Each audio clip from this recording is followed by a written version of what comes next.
2017 ਤੋਂ ਪਹਿਲਾਂ पंजाब ਵਿੱਚ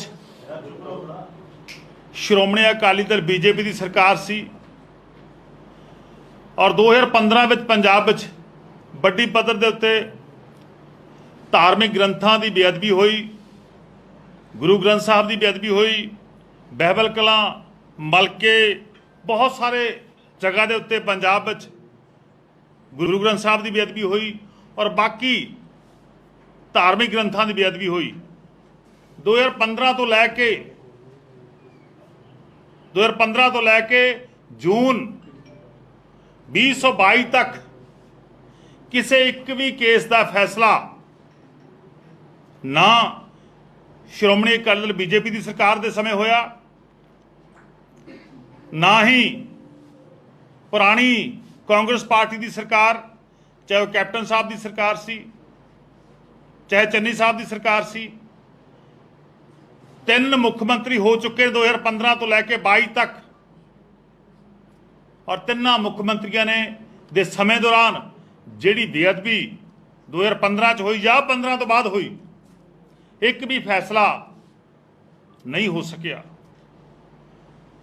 सारे दोषी, बहुत सारे दोषी शरेआम घूमते बाहर खुलेआम घूमते रहे, सरकारां ने कोई भी काम नहीं किया। बल्कि होया कि जो कैप्टन साहब की सरकार सी पंजाब विच, एक सिट की रिपोर्ट जिहड़ी आ वो हाई कोर्ट ने खारज करती, एक रिपोर्ट नूं रद्द करता। अदालतां विच जिन्ने भी फैसले होए उस समय की सरकार ने एक भी केस जिहड़ा हैगा वो सरकार नहीं जित सकी, बल्कि सारे केस लगातार उस समय की सरकारां लूज करदियां रहियां, लगातार हारदियां रहियां। पर सरदार भगवंत सिंह मान जी ने जो बतौर पंजाब के मुख्यमंत्री सौं चुकण तो बाद सारे केसां की इन्वेस्टिगेशन दे विच तेजी आई, जिन्हां विच गुरु ग्रंथ साहब की बेअदबी हुई सी जां होर धार्मिक ग्रंथां की बेअदबी हुई सी, उन्हां सारे केसां दे विच इन्वेस्टिगेशन दे विच तेजी आई और जे ट्रायल जिहड़े अदालतां विच ट्रायल पेंडिंग पए सी उन्हां विच तेजी आई।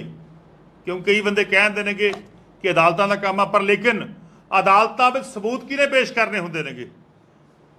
अदालतां विच सबूत जिहड़े नेगे वो सरकारां ने पेश करने हुंदे नेगे, प्रोसीक्यूशन ने पेश करने हुंदे नेगे, पुलिस ने पेश करने हुंदे नेगे।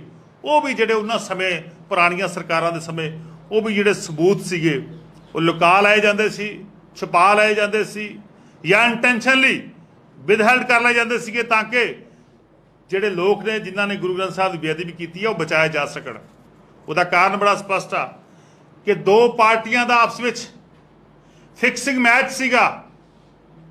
कांग्रेस अकाली दल बीजेपी गठजोड़ का एक फिक्सिंग मैच सीगा कि 5 साल तेरे 5 साल तेरे। जो अकाली दल बीजेपी के राज के समय बेअदबी हुई, परचे दर्ज होए, 2 नौजवान गोली दा मार दिते गए जो लोग प्रोटेस्ट करने इकट्ठे हुए, धरना दिता। पर लेकिन कांग्रेस पार्टी ने 2017 च लोगों ने वादा किया सीगा कि दोषियों को सज़ा देवांगे, पर लेकिन सरकार ने अपने 5 साल पूरे करते, सज़ा तो की देनी है, किसी ट्रायल भी नहीं चलिया हैगा। सो सरकार आई, मान साहब ने इस ट्रायल को लैके सरकार को हदायतां जारी कीतियां, सरकारी मशीनरी को हदायतां जारी कीतियां और मलके पिंड का केस जिथे 4/11/2015 ਨੂੰ गुरु ग्रंथ साहब की बेअदबी हुई सी, उस केस दे विच अज फैसला आयागा और 3 दोषियों को सज़ा हुई आ। एक इतिहासिक फैसला गा, क्योंकि काफ़ी लंबे अरसे तो पंजाब के लोगों के जज्बातों नाल खेडिया जा रहा सीगा। ये राजनीतिक पार्टियां लगातार खेड रही सीगियां, किसी को सज़ा दिवाउणी तो बहुत दूर की गल, बल्कि जिहड़े केस सीगे उन्हां दे ट्रायल तक नहीं शुरू होए सीगे। और थोड़े दिन पहला, लगभग 4 दिन पहला 2 होर केसां दे विच मानयोग भगवंत सिंह मान जी की सरकार, साडी सरकार ने 2 होर केस हाई कोर्ट दे विच जिते नेगे। बहबल कलां वाला, कोटकपूरे वाला, ਉਹਦੇ ਵਿੱਚ भी FIR रद्द करने की गल की गई सी कि FIR रद्द होनी चाहिए। पिछली सरकार कैप्टन साहब की सरकार के समय उस समय के एडवोकेट जनरल पेश नहीं होए सीगे, अपनी जगह तक कोई होर वकील पेश कर दिता गया सीगा। पर लेकिन सरदार भगवंत सिंह मान जी ने सख्त हदायत जारी करके कहा सीगा कल्ले कल्ले केस का सबूत अदालत के अंदर रखना गा। पंजाब का पक्ष जिन्होंने लोगों ने गुरु ग्रंथ साहब की बेअदबी की आ उन्होंने अगेंस्ट जोड़े भी सबूत एजेंसियां ने इकट्ठे किए ने, प्रोसिक्यूशन ने इकट्ठे किए ने, पंजाब पुलिस ने इकट्ठे किए ने, STF ने SIT ने इकट्ठे किए ने कि वो सारे सबूत जोड़े ने कि मानयोग अदालत के रखो ताकि पंजाब के लोगों के सामने इंसाफ हो सके। सो 2 केस पहला भी जोड़े है पंजाब सरकार के हक च होए ने, अज तीजा केस जोड़ा है वो अज हक च होया गया सरकार के और दोषियों को सज़ा मिली आ। सो मेरा कहने का भाव आ कि जोड़े फैसले लंबे समय तो अटके हुए सीगे, जिन्होंने किसी न किसी कारण पुरानिया सरकारां इंटेंशनली जानबुझ के एक मैच फिक्सन के तहत कि 5 साल जो मेरी सरकार होगी ਜਿਹੜੇ माड़े काम असी करांगे वो जो तुसी आओगे तुसी सानू बचा लेना, इस दे तहत काम चल रहा सीगा। पर लेकिन जदों साडी सरकार आई, जदों पंजाब के लोगों ने आम आदमी पार्टी की सरकार बनाई, आम लोगों की सरकार बनाई, जदों अरविंद केजरीवाल जी के गुड गवर्नेंस के मॉडल के उत्ते पंजाब के लोगों ने मोहर लाई, सरदार भगवंत सिंह मान जी ने मुख्यमंत्री बनाया, तो उस तो बाद मैं समझदा इंसाफ की प्रक्रिया पंजाब के लोगों ने इंसाफ देने की प्रक्रिया जी वो तेज हुई। उसका नतीजा होया कि अज मानयोग अदालत ने 3 दोषियों सज़ा की आ। 3 दोषी जोड़े है कन्विक्ट होए ने। मेरा कहने का भाव पहला मैच फिक्सिंग वाली सरकारां पंजाब काम कर रही सी, जिन्हां विच आपसी मैच फिक्सिंग हुई सी। अकाली दल जो अपने राज के माड़े काम करता सी, करप्शन करता सी, भ्रिष्टाचार करता सी, गुरु ग्रंथ साहब दी बेअदबियां उन्होंने ऐसी आईयां उन्होंने समय होईयां, और उस तो बाद जिम्मेवारी पंजाब के लोगों लाई सी कांग्रेस पार्टी की। पर लेकिन कांग्रेस पार्टी ने 5 साल कुछ नहीं किया। सो हुण जो पंजाब के लोगों ने मैं दोबारा दोहरा रहा कि साडी जिम्मेवारी लाई आ, और उस तो बाद पहला फैसला 4 महीने के अंदर पंजाब के लोगों के सामने आएगा। सो इस फैसले के राही 3 दोषियों सज़ा हुई आ। सो कानून की प्रक्रिया विच तेजी लेके आंदी गई आ, कानून अपना काम कर रहा, क्योंकि कानून का राज पंजाब में स्थापित हो चुकिया गा, पंजाब में एस्टैबलिश हो चुकिया गा। सो जिहड़ा पहला पुलिस का सियासीकरण किया होया सीगा, जिहड़ा पहला पुलिस का सियासीकरण किया होया सीगा वो भी पंजाब टुट चुकिया गा। जिहड़ा कानून दी बाहां बन लेंदे सीगे पोलीटिकल लोग, वो भी बिल्कुल कानून दी बाहां भी खुलियां नेगियां। यही कारण है कि अज लगभग 4 महीनों के दौरान 3 बड़े फैसले जिहड़े होए नेगे, चाहे मानयोग साडी हाई कोर्ट दे विच होवे, चाहे जुडिशियल मजिस्ट्रेट मोगा की अदालत का फैसला होवे, ये अज पंजाब सरकार के हक च होए नेगे।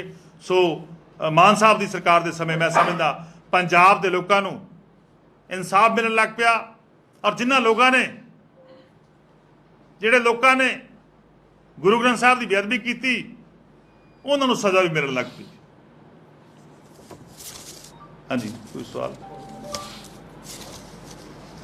अकाली दल कह रहे कि SIT जिहड़ी हैगी साडी सरकार दे विच बनी सी ओहदा नतीजा।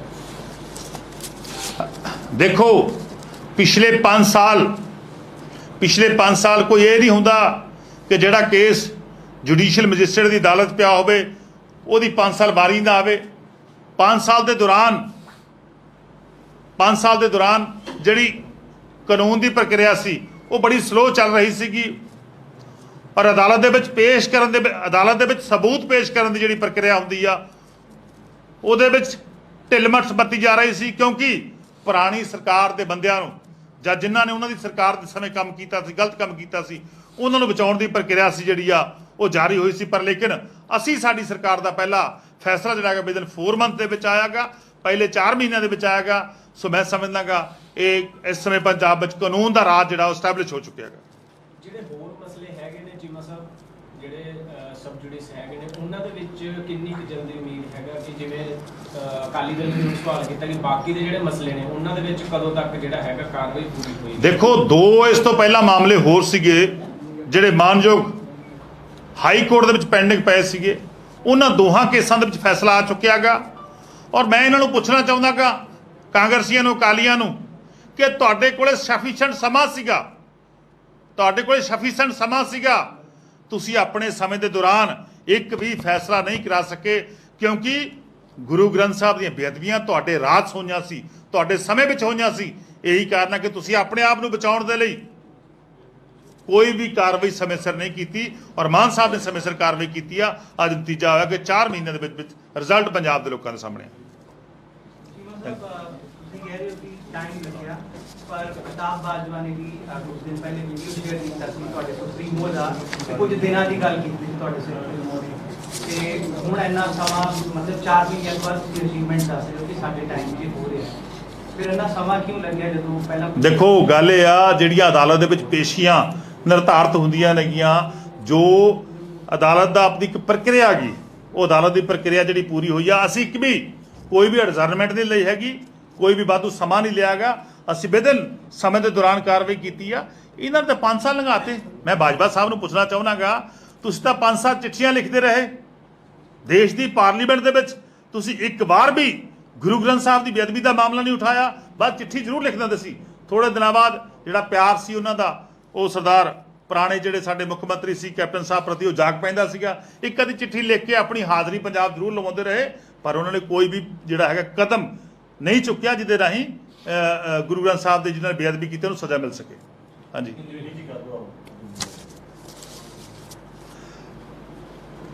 देखिए पंजाब में 2015 में जब पंजाब में श्रोमणी अकाली दल और बीजेपी की सरकार थी, उस समय पंजाब में बहुत बड़े स्तर पे गुरु ग्रंथ साहब की बेअदबी और दूसरे धार्मिक ग्रंथों की बेअदबी हुई थी, पर लेकिन उस समय अकाली दल और बीजेपी की सरकार पंजाब में काम कर रही थी। किसी भी दोषी को किसी भी अदालत के द्वारा कोई भी सजा नहीं दी गई। 2 साल का सफिशिएंट पीरियड उनके पास था, 2 साल का समय उनके पास था, और उसके बाद पंजाब के लोगों ने सत्ता जो थी वो कांग्रेस पार्टी को सौंप दी, और पंजाब में कैप्टन साहब पंजाब के मुख्यमंत्री बन गए, और उन्होंने अपना कार्यकाल में 4.5 साल किसी एक भी दोषी को सजा नहीं दिलवा सके। और उसके बाद नए मुख्यमंत्री आए कांग्रेस पार्टी के, चरणजीत सिंह चन्नी जी, उनके समय 3-4 महीनों में कोई किसी भी दोषी को सजा नहीं मिली। और पंजाब के लोगों ने जो ये इनका समझौतावादी रणनीति थी, जो इनका आपस में अलायंस था, कांग्रेस पार्टी अकाली दल बीजेपी का अलायंस था, 5 साल की इन्होंने एक बारी बांध रखी थी कि 5 साल तेरे 5 साल मेरे। जब उस जो गठजोड़ को तोड़ा पंजाब के लोगों ने, जब आम आदमी पार्टी की सरकार बनी, जब अरविंद केजरीवाल जी की नीतियों पे, गुड गवर्नेंस पे लोगों ने मोहर लगाई और पंजाब में मुख्यमंत्री सरदार भगवंत सिंह मान जी को बनाया, उसके बाद ये 4 महीने में बेहतरीन पहला फैसला है कि 4 महीने के अंदर अंदर दोषियों को सजा हुई है। और इससे पहले जब पंजाब में कांग्रेस पार्टी की सरकार थी और उस समय एक फैसला आया था, और जो सिट की रिपोर्ट थी वो हाई कोर्ट ने खारिज की थी, क्योंकि उस समय की सरकार ने कोर्ट में अपना पक्ष अच्छे तरीके से नहीं रखा। और इस बार 2 और फैसले आए हैं, उनमें भी सरकार की जीत हुई है, और आज तीसरा फैसला आया है, इसमें भी सरकार की जीत हुई है। मैं समझता हूं मान साहब ने, सरदार भगवंत सिंह मान अच्छी तरीके से जो जितने भी मामले पुराने उन पर कार्रवाई कर रहे हैं, और कार्रवाई बड़ी तेज हो रही है, और जो केस रहते हैं, जो पेंडिंग पड़े हैं केस, उनमें भी बहुत जल्दी फैसले होंगे।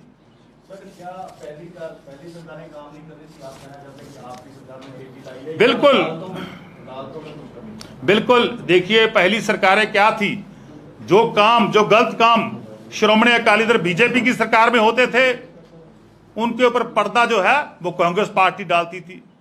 जो काम कांग्रेस पार्टी के समय गलत होते थे, उनके ऊपर पर्दा जो था वो अकाली दल बीजेपी डालता था। पर लेकिन इस बार पंजाब के लोगों ने सत्ता जो है वो आम आदमी को सौंपी है, अरविंद केजरीवाल जी के सिपाहियों को सौंपी है, अरविंद केजरीवाल जी की नीतियों पे ऊपर मोहर लगाई है, और उसी हो रहा है कि आज पंजाब के लोगों को इंसाफ मिल रहा है।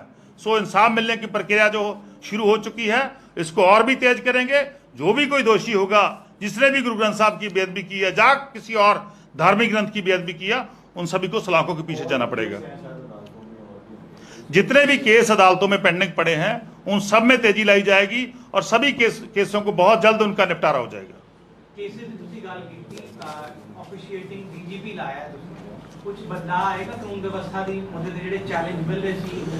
देखो पुराने डीजीपी जिहड़े वो छुट्टी ते गए ने, पुराने डीजीपी साहब छुट्टी ते गए ने, ਔਰ ਯਾਦਵ ਸਾਹਿਬ ਨੂੰ ਜਿਹੜਾ ਹੈਗਾ ਉਹ ਚਾਰਜ ਦਿੱਤਾ ਗਿਆ ਹੈਗਾ। ਅਜੇ ਨਵਾਂ ਜਿਹੜਾ ਡੀਜੀਪੀ ਜੇਕਰ ਲਾਉਣਾ ਹੁੰਦਾ ਸਰਕਾਰ ਨੇ ਤਾਂ ਉਹਦੀ ਇੱਕ ਪ੍ਰਕਿਰਿਆ ਹੈਗੀ, ਪਰ ਲੇਕਿਨ ਪੁਰਾਣੇ ਡੀਜੀਪੀ ਸਾਹਿਬ ਛੁੱਟੀ ਦੇ ਗਏ ਨੇ, ਸੋ ਇਸ ਗੱਲ ਕਰਕੇ ਜਿਹੜਾ ਉਹਨੂੰ ਚਾਰਜ ਦਿੱਤਾ ਗਿਆ। ਥੈਂਕ ਯੂ ਜੀ। ਸਰ ਉਹ ਇਤਲਾਹ